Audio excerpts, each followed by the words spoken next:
Hey, I'm Josh with Address America. Recently, we moved into a new house and we've been getting settled in, unpacked, but I realized it's time for us to get our sign installed.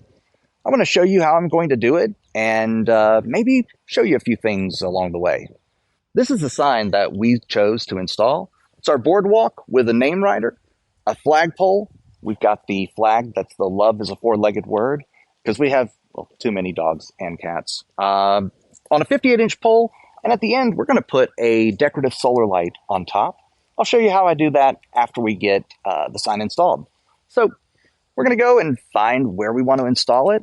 I'll talk a little bit about how you want to choose your installation location, and we'll get it done. Let's go.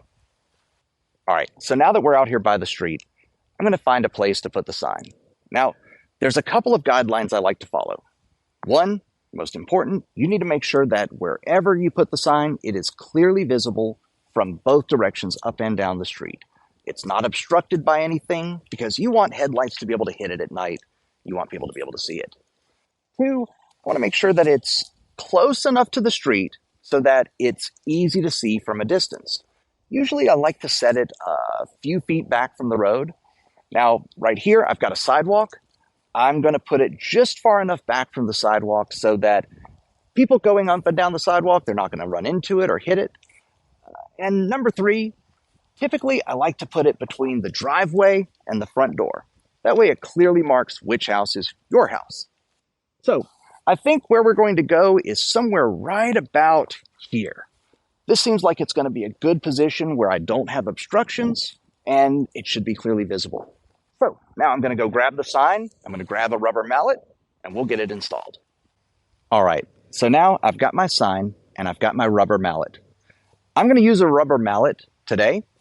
If you don't have a rubber mallet and you need to use a metal hammer, be sure to get a piece of wood, maybe a little piece of a 2x4 or something to put on top of the pole. You don't want to hit the pole directly with a metal hammer because it can warp it or scratch it. Don't want any of that.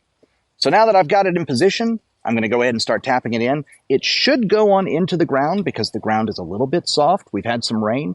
If your ground is really hard, what you can do is you can get a water hose, run the hose out to the place you want to install your sign, and turn it on the slowest little trickle of water that you can get it coming out. Leave it there for about half an hour, just enough for it to seep down in and soften up the dirt there. That usually helps. But I don't think we're going to need to do that here, so let's go ahead and get started. I've got the sign level. I've got to make sure it's parallel to the road. I'm going to go ahead and start tapping. Yeah, we're getting good movement there.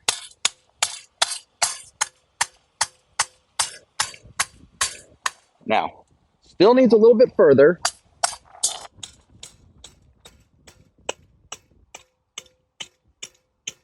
Okay, you're going to be able to tell when it's firm enough where it's not going to rotate and it's not going to wiggle much. I'm going to give it a few more taps and then we should be doing good.